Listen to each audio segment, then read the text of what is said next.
G'day everybody, welcome back to the lab.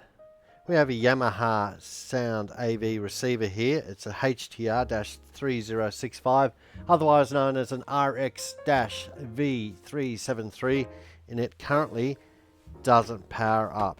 So what we're going to do is we're going to diagnose and fix it all up, and we'll make a start right now.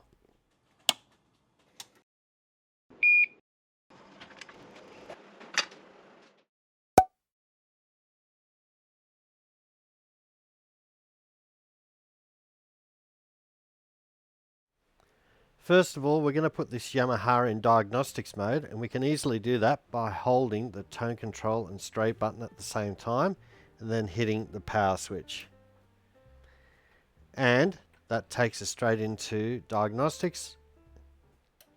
And then we use our arrow button, the right one, to go down to menu 21, and we can see the last fault tripped on, and we can see it says 21-1 power supply 1002L. So that means power supply 1 is just a little bit low at the moment. So that means we've got to crack it open and we're going to see what's happening inside.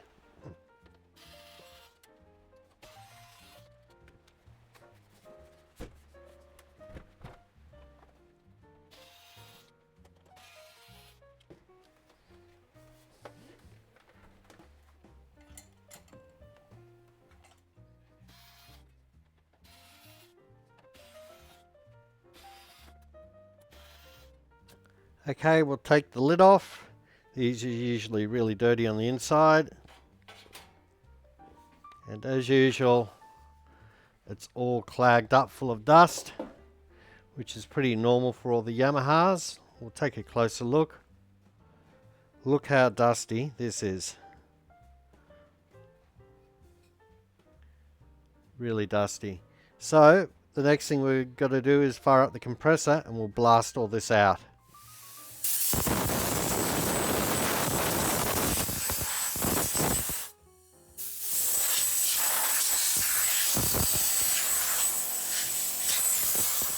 We're all cleaned up now. It looks a lot neater and a lot cleaner. So what we're going to do now is we're going to check our power supply board, and we're going to check a few of the voltages around here to make sure they're all correct.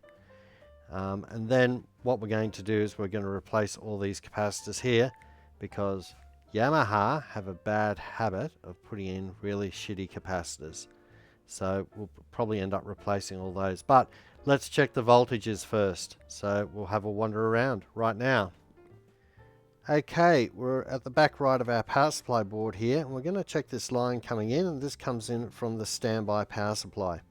And the standby power supply in the Yamaha creates standby power to the Yamaha while the Yamaha is switched off. So when you hit the power button, it basically fires everything up. So the first voltage we're going to check here is on the very end. But before we do that, we better bring up our little multimeter. That's a lot better. So on the right side, we should get 9 or 10 volts. That's our standby power rail. Most important thing. Without this, nothing runs. And we have about 10.5 volts. So that's all fine. And we won't bother checking any other lines, because this one here is a power relay line. So that tells the relay to click on and off. And as you can see, we've got about 3 volts there. So that's normal. And we know that we've got 3 volts there because we heard it click on before. And our next line here is 8.3 volts. And that's the AC detect line. So that actually detects when there's power attached to Yamaha. And the last one here is just ground. So we'll just move to a different part of the board and we'll check a few other voltage rails. We'll go to the next connector to the left. So this one isn't connected. So the next one across should be 12. Plus 12, so that's fine. Then it should be ground. Then it should be minus 12. And we have minus 11.74. So that could be a little bit too low. And other than that, that's all we'll check around here.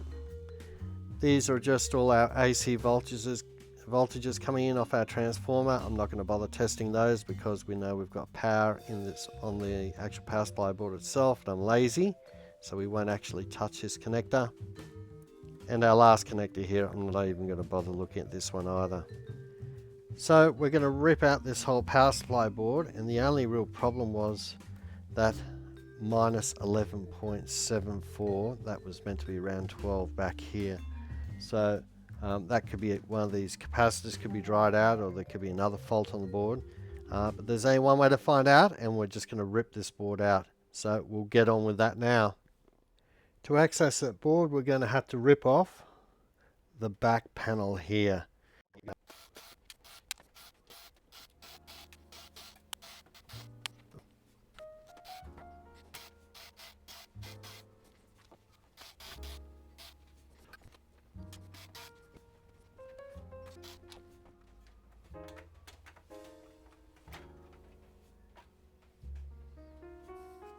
We're breaking away our HDMI board. Just get a little flat screwdriver.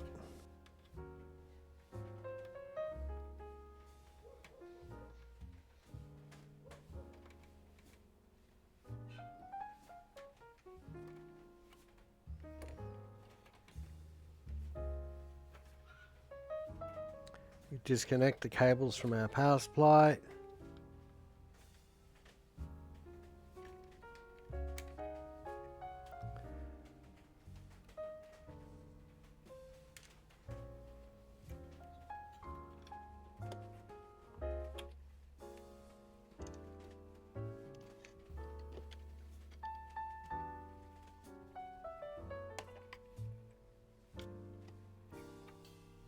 Now we do our screws.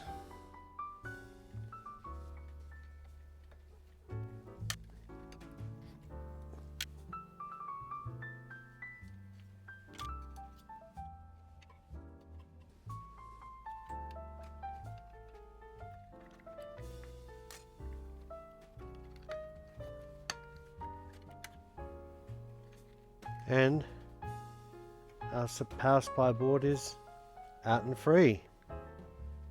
We're going to desolder these 4 capacitors, and we're going to replace them.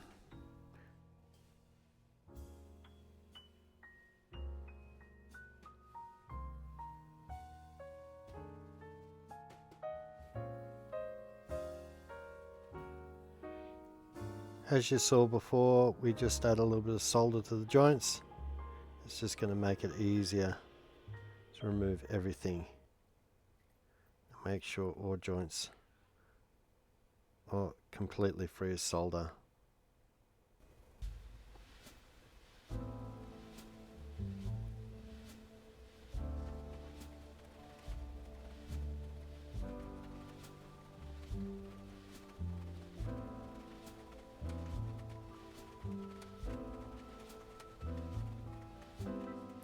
Again, we flood the joints with solder.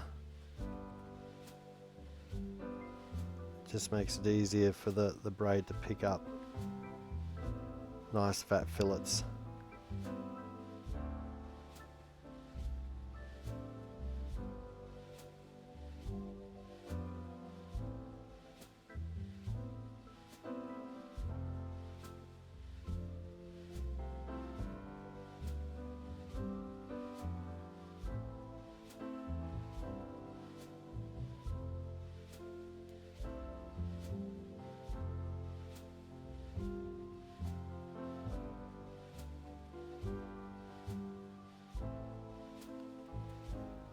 Push this little pin backwards. These capacitors have been hand soldered, and you can tell because one pin's pointing that way and one pin's pointing this way. So we just need to bend this pin back, just heat it up a bit.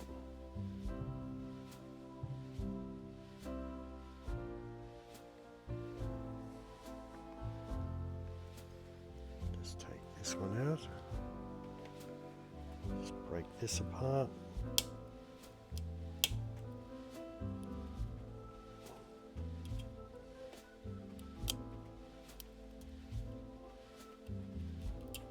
That one gone. and they're all out. We're just going to check our 4 capacitors here to see how close they are to spec, but we're going to replace them anyway, because these capacitors are basically got a temperature rating of 85 degrees Celsius, which is way too low. They need to be, up above 100 because they sit on that power supply board right next to the heat sinks. So this is a bit of an engineering fault, so we're going to correct this today and replace all these capacitors, but we'll just see how far out of spec they are.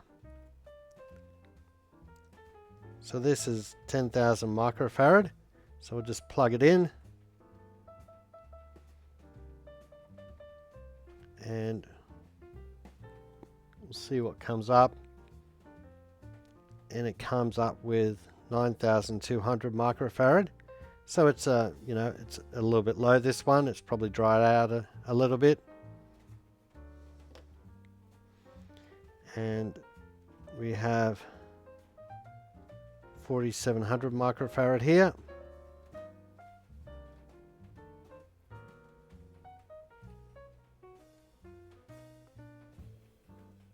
And that's about 4,000 microfarad, so that one's dropped a little bit as well.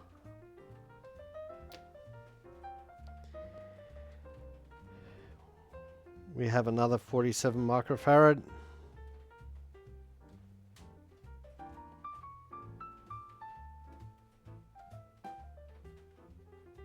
And that one's okay, but we're going to replace it anyway. And lucky last, 2,200 microfarad.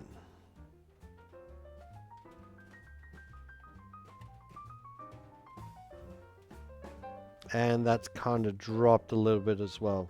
So basically, we're going to replace all these capacitors anyway, and we'll just move on from here. I must apologise for using the old digital capacitance meter here on the bench. Normally I'd use a Keysight 34461A and then throw that measurement up on the screen for you to see, but unfortunately the Keysight benchtop digital multimeter only goes to 100 microfarad, and my big whinge is you pay over $2,000 for this benchtop digital multimeter and it only goes up to 100 microfarad. So unfortunately we've had to go back to the old digital capacitance meter for this measurement. We've got our brand new capacitors here, and they're all rated for 105 degrees Celsius.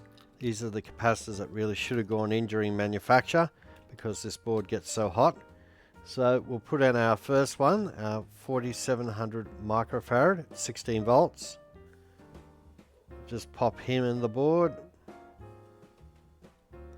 Actually, this is rated at 25, but at the end of the day it doesn't really matter. So that's that one done. We put in our 10,000 microfarad at 16 volt. It's our big one.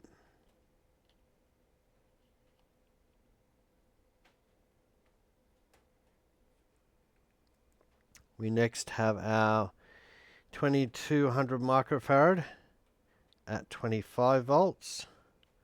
And we're watching our polarity to make sure we get all these capacitors in the right way around.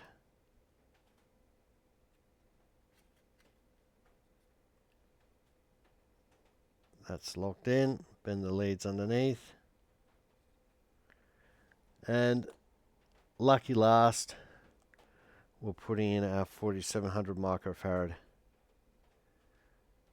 at 25 volts.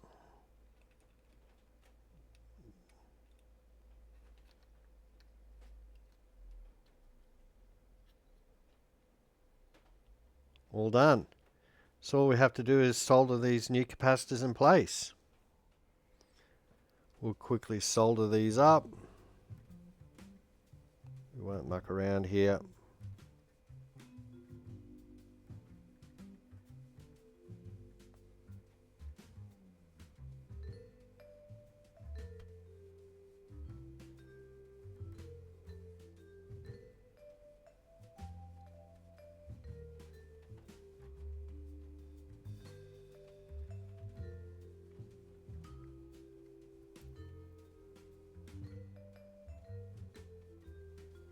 That's the last one done. Lovely. Cut off the excess.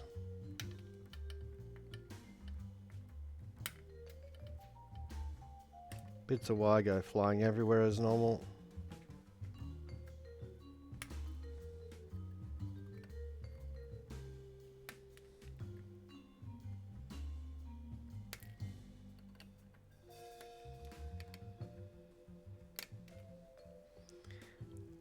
Now it's time to put the board back into the Yamaha, and we'll see how we go.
We've put everything back together with the minimum amount of screws, because if we do find another fault, I don't want to be ripping out another 20 or 30 screws from scratch.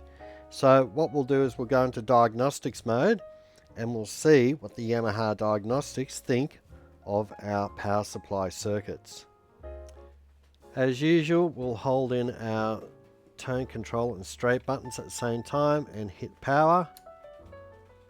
And we can see that there's no protect here, but we're just going to go down through our menus to menu number 9, and we have our 2 power supply parameters here.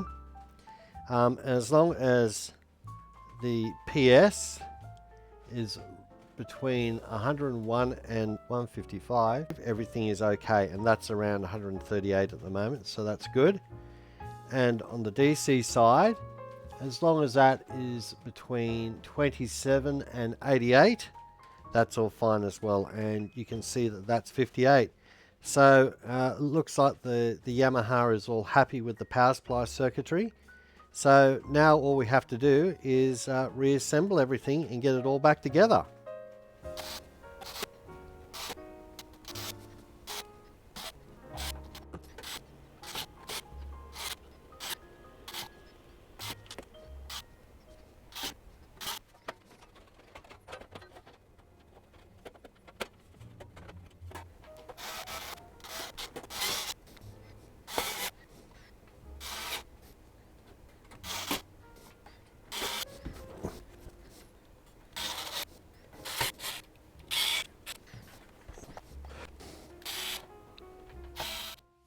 Check out the rest of our channel. Don't forget to share and subscribe. Other than that, we'll see you next time in the lab.